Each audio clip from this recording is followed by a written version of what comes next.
So మీరు నిత్యం రోజు స్వామివారిని చూస్తుంటారు, అలంకరిస్తుంటారు. ఆ విగ్రహాన్ని చేత్తో తాకే అదృష్టం మీకు ప్రతిరోజు లభిస్తూ ఉంటుంది. అయితే స్వామివారి వెనుక భాగాన ఒక వెంట్రుకలు ఉన్నట్లుగా ఒకటి ఉందని ఐఏఎస్ ఆఫీసర్ రమేషన్ గారి పుస్తకంలో రాశారు. అది ఎంతవరకు నిజమంటారు? అంటే మీరు తప్ప ప్రధాన అర్చకులు ఆ లోపలికి పోయి స్వామివారి సేవ చేసే అర్చకులు తప్ప మిగతా వాళ్ళు ఎవరు ఇది నిజము ఇది అబద్ధం అని చెప్పలేని పరిస్థితి. లేదు, ఇందులో చెప్పలేని పరిస్థితి ఏమీ లేదు. ఎందుకంటే స్వామివారిని వెనకవైపు చూడగలిగిన వాళ్ళు అర్చకులు మాత్రమే. అర్చకులు కూడా ఆ సమయంలో స్వామివారి కైంకర్యం కోసం ఆ నియమాలతో పాటు వెళ్ళిన వాళ్ళు మాత్రమే స్వామివారి వెనుక వైపు వెళ్ళగలరు. అట్లాగే నేను అభిషేకం చేయడానికి వెళ్ళినప్పుడు స్వామివారిని ఆపాదమస్తకం చేత్తో తాకుతాను. స్వామివారికి వెంట్రుకలు అనేది లేవు, శిల్పంలో ఉంటుందంతే. శిల్పంలో ఉంది, కానీ సహజమైన కేశములు అనేవి స్వామివారికి లేవు. ఇదే కాకుండా స్వామివారి దేహం మెత్తగా ఉంటుందని, స్వామివారికి చెమట పడుతుందని, స్వామివారి పాదాలు మెత్తగా ఉంటాయని, ఇలాంటివి చాలా చాలా చాలా కొన్ని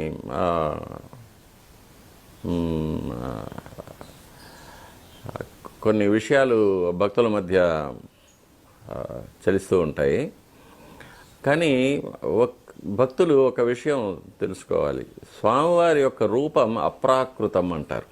అప్రాకృతం అంటే ప్రకృతికి సంబంధపడనిది అని. ఎందుకంటే ఆయనకు జన్మ లేదు, దేహం లేదు, మరణం లేదు, ఏమీ లేదు ఆయనకి. కాబట్టి ఆయనకు మానవ సహజమైన కేశములు కానీ, చెమట కానీ, దేహం మెత్తగా ఉండడం కానీ ఇవన్నీ ఆయనకు మనం ఆపాదించలేము. ఎందుకంటే ఇవన్నీ కూడా అశాశ్వతమైనవి. మానవ దేహం అశాశ్వతం, పంచభూతాల్లో కలిసిపోయేది. కాబట్టి వెంట్రుకలు అనేది కూడా కెరటిన్ అనే సబ్స్టెన్స్తో తయారు చేయబడిన ఒక సెల్ గ్రోత్, అది సైంటిఫిక్గా. కాబట్టి అవన్నీ కూడా మానవ దేహానికి సంబంధపడినవి. కానీ స్వామివారికి దేహం లేదు, అప్రాకృతం అంటారు. కాబట్టి అది స్వామివారికి ఆపాదించడం మన మౌఢ్యం. అంటే రమేషన్ గారు రాసింది మానవులకు ఉండే వెంట్రుకలను కాదు, విగ్రహానికి వెనుక భాగంలో వెంట్రుకల లాగా అది ఉంది స్వామివారికి. ఇప్పుడు మనకు మామూలుగా ముఖబింబం ఉంది, నేత్రాలు ఉన్నాయి, నాసిక ఉంది, అద్భుతమైన ఒక చిరునవ్వు మొహం మీద, అందమైన సుందరమైన పెదాలు ఉంది, కర్ణభూషణాలు ఉన్నాయి, చతుర్భుజాలు ఉన్నాయి, గోళ్ళు ఉన్నాయి, పాదాలుంది, హస్తంలో రేఖలు ఉన్నాయి, దైవికమైన రేఖలు, మానవ సహజమైన రేఖలు కావవి. ఇలాంటివన్నీ ఉన్నాయి. అవన్నీ కూడా శిల్పంలో సహజంగా ఏర్పడినవి. అవి స్వామివారి యొక్క దేహం స్వయం వ్యక్తం అంటారు. శిల్పులు చెక్కిన దేహం కాదు, స్వయంగా స్వామివారు వచ్చి నిలిచిన అప్రాకృతమైన దేహం.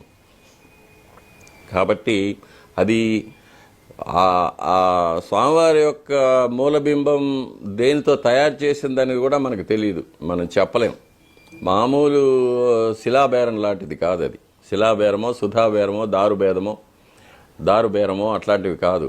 అది శాలగ్రామ శిలాస్వరూపం అని ఆగమశాస్త్రం చెప్తుంది. కాబట్టి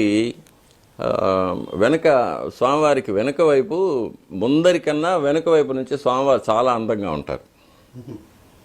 కాకపోతే ఎవరు చూడలేరు.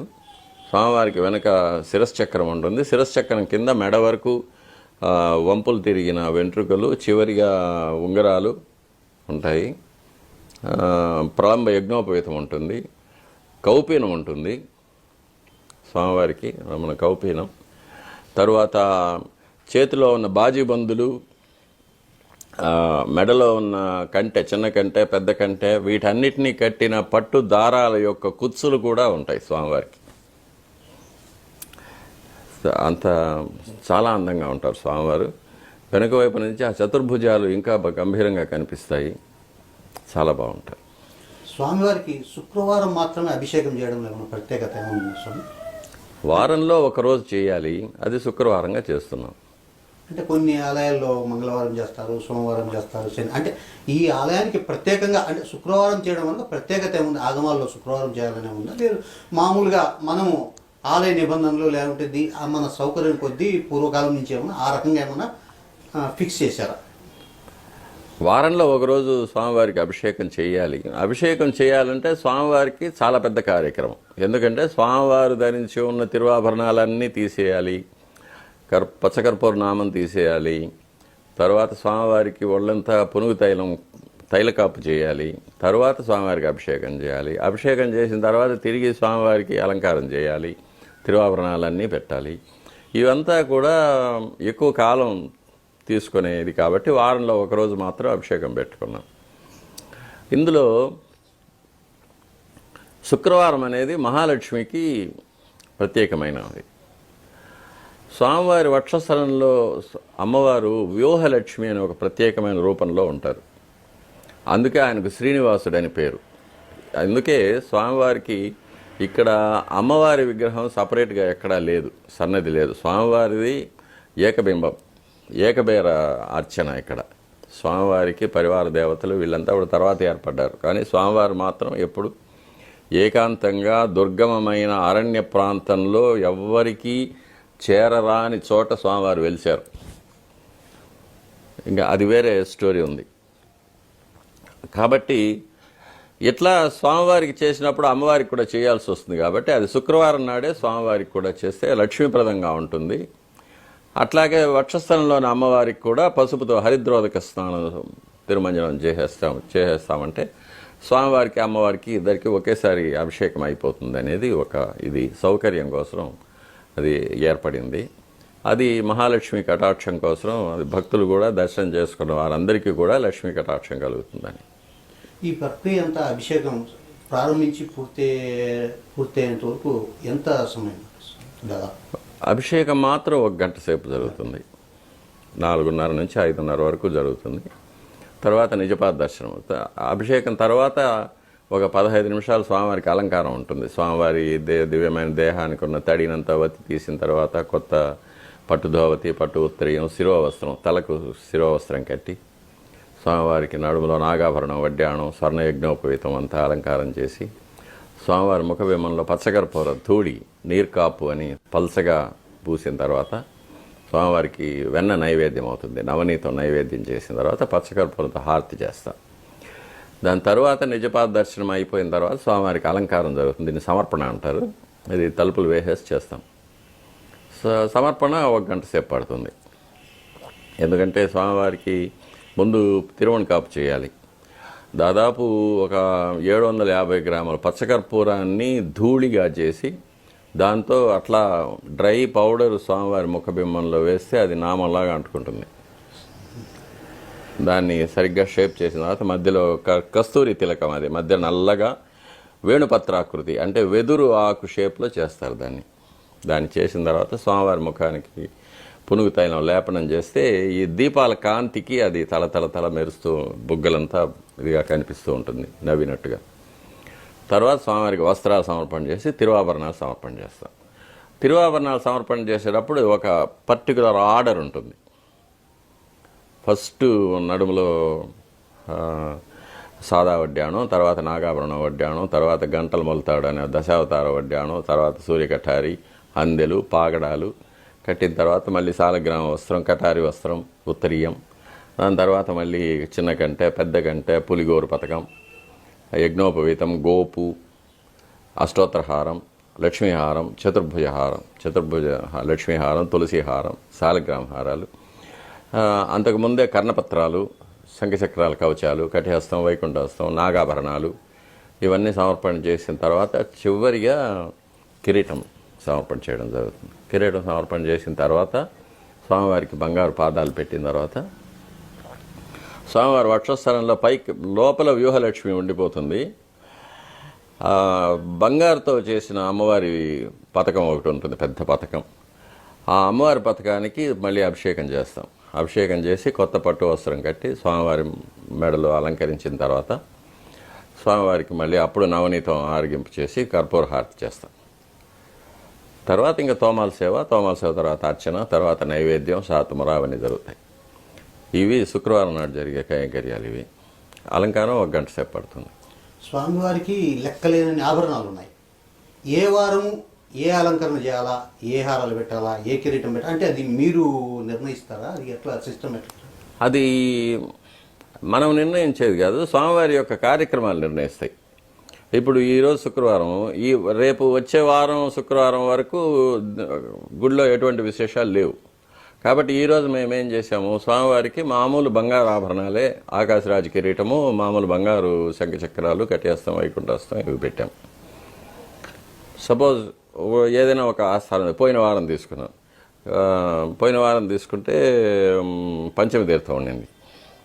కాబట్టి స్వామివారికి పోయిన శుక్రవారం విశేష తిరువాభరణాలు అంటే రత్నాలు చెక్కిన పతకాలతో కూడిన కిరీటం, రత్నాలు చెక్కిన శంఖచక్రాలు, రత్నాల కటిహస్తం, వైకుంఠహస్తం ఇవి అలంకారం చేస్తాం. ఇవి కాకుండా సంవత్సరంలో 4 సార్లు దీపావళి ఆస్థానం, ఉగాది ఆస్థానం, ఆనివర ఆస్థానం, బ్రహ్మోత్సవం, వైకుంఠ ఏకాదశి ఈ 5 సమయాల్లో స్వామివారికి అతి విశేష తిరువాభరణాలు. అందులో స్వామివారి యొక్క వజ్రాల కిరీటం, పెద్ద కిరీటం పెడతాము. స్వామివారికి మామూలుగా రత్నాల శంఖచక్రాలు, కటిహస్తం, వైకుంఠహస్తం వస్తుంది. స్వామివారికి నడుము నుంచి పాదాల వరకు బంగారు పోత పోసిన పీతాంబరం, స్వర్ణ పీతాంబరం అది అలంకారం చేస్తాము. మకరకంఠి ఇలాంటివి అలంకారం చేస్తాము. రత్నాలు చెక్కిన సూర్యకఠారి, రత్నాలు చెక్కిన నాగాభరణాలు, రత్నాల కర్ణపత్రాలు ఇవన్నీ అది విశేష తిరువాభరణాలుగా అలంకారం చేస్తాం. అది మనకు శుక్రవారం నాడు అలంకారం చేసేటప్పుడు డిసైడ్ అయిపోతుంది వచ్చే వారంలో ఏమైనా ఉన్నాయా అని. చిన్న ఆస్థానాలు, చిన్న పండుగలు, చిన్న విశేషాలకన్నిటికీ ఒక రకమైన ఇది ఉంటుంది. పెద్ద విశేషాలకి వేరే రకమైన అలంకారం ఉంటుంది. గురువారం మాత్రం అసలు ఏం అలంకారం లేకుండా అట్లా పెట్టేస్తారు కదా, నేత్ర దర్శనం అనేది. అది గురువారం నాడు ఏం జరుగుతుందంటే సడలింపు అని చేస్తాము. అది శుక్రవారం స్వామివారికి జరగబోయే అభిషేకానికి ముందు ఏర్పాటు అన్నమాట. ఆ రోజు ఉదయం తోమాల సేవలో స్వామివారికి అలంకారం చేసిన పుష్పాలన్నింటినీ సడలింపు చేసేస్తాము. స్వామివారి పైన పుష్పాలు ఉండవు. తర్వాత స్వామివారి తిరువాభరణాలన్నీ కూడా తీసేస్తాము. స్వామివారికి బంగారు శంఖచక్రాలు, బంగారు కటిహస్తం, వైకుంఠహస్తం, స్వర్ణ యజ్ఞోపవీతం ఇవి మాత్రం ఉంటాయి. తిరుక్కోలం ఉంటుంది. మామూలు పీతాంబరం, పట్టు దోవతి కట్టుకుంటారు, పట్టు ఉత్తరీయం కట్టుకొని ఉంటారు. స్వామివారికి ముఖబింబంలో పచ్చకర్పూర నామం మామూలుగా మనం వేసేటప్పుడేమో ఈ కంటి కొలకులు కనిపించేటట్టు మాత్రం ఉంటుంది. కంటి అపాంగం అంటారు, దాన్ని అపాంగం అంటారు. అది కనిపించేటట్టు ముక్కు రంధ్రాలు బ్రీదింగ్ కోసం వదిలిపెట్టేటట్టుగా చేస్తాం అన్నమాట. గురువారం నాడు అది సగం సగం తీసివేసి స్వామివారి యొక్క నేత్ర కమలాలు కనిపించేటట్టుగా చేస్తాం. అది నేత్ర దర్శనం అంటారు.